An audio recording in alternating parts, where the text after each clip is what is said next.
We watched Coyote vs. Acme, a story set in the Acme warehouse, the manufacturer of everything and anything used by the Looney Tunes characters. Runs 103 minutes, and I think it's an easy 103 minutes. Before we begin, I can't help but mention Eric Bauza, because Eric Bauza doesn't just voice a couple of the characters. He voices Bugs Bunny, Charlie Dog, Daffy Duck, Peter Lorre, Foghorn Leghorn, Gossamer, Marvin the Martian, Porky Pig, Roadrunner, Elmer Fudd, and Tweety. And even if that weren't enough for you, you can't tell. And as somebody who does like a handful of voices here just to do these videos, it's such a big deal that he does so many of them. And he sounds like the definitive version of all of them. He doesn't sound like a guy doing Mickey Mouse or a guy doing Bugs Bunny. When he's doing these characters, he sounds perfect.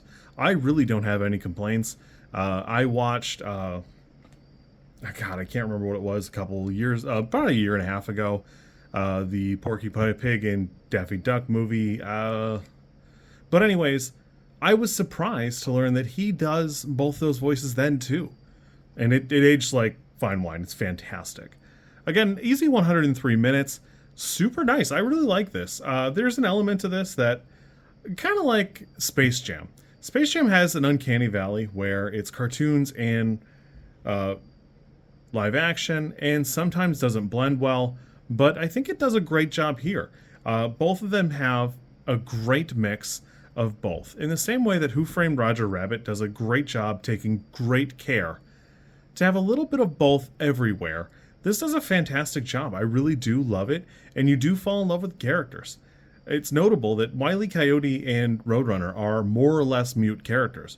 Roadrunner has his meeps, and Wile E. Coyote will sometimes use signs, but the signs are almost the worst way he communicates. He's got such an expressive face, and he's so determined. It really is fantastic. The movie itself is great. It's a laugh a minute. You could probably chop it up into digestible like 5-10 minute bits and still have like palatable sketches, although they wouldn't be as well connected as it is altogether. I think it does a great job being an excellent production of what Looney Tunes is at its core, and also having something to say, which I think is important. The Sisyphus analogy goes all the way across the movie, not just the posters and as part of the plot points, but it does a fantastic job.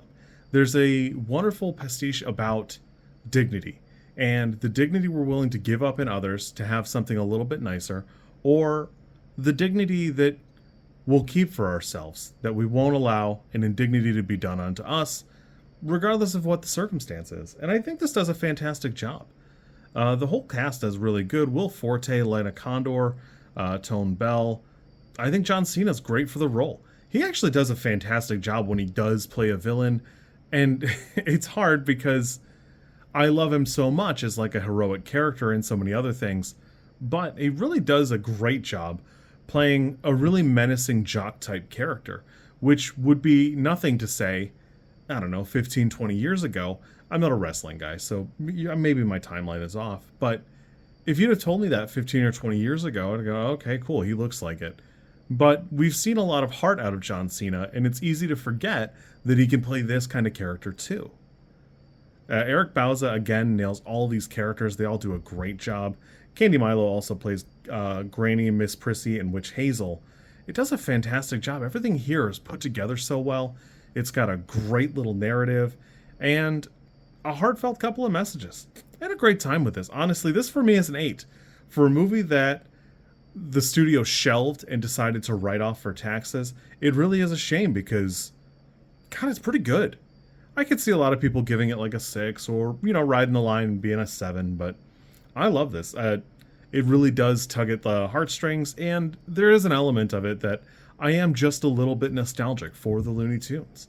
While I liked them, I was never like in love with them. I never understood people who got like a Marvin the Martian sticker on their car, but they are iconic. They are iconic, and they are icons at the end of the day. So much so, I actually wasn't sure Bugs Bunny would show up in the movie at all. It is really nice. It's a nice way that he shows up. He doesn't upstage anybody. He's not the main character. God, it really is Wile E. Coyote's movie. It's fantastic. I had a great time, and I hope you kids do too. You kids be good. I'll catch you soon. We'll go from there.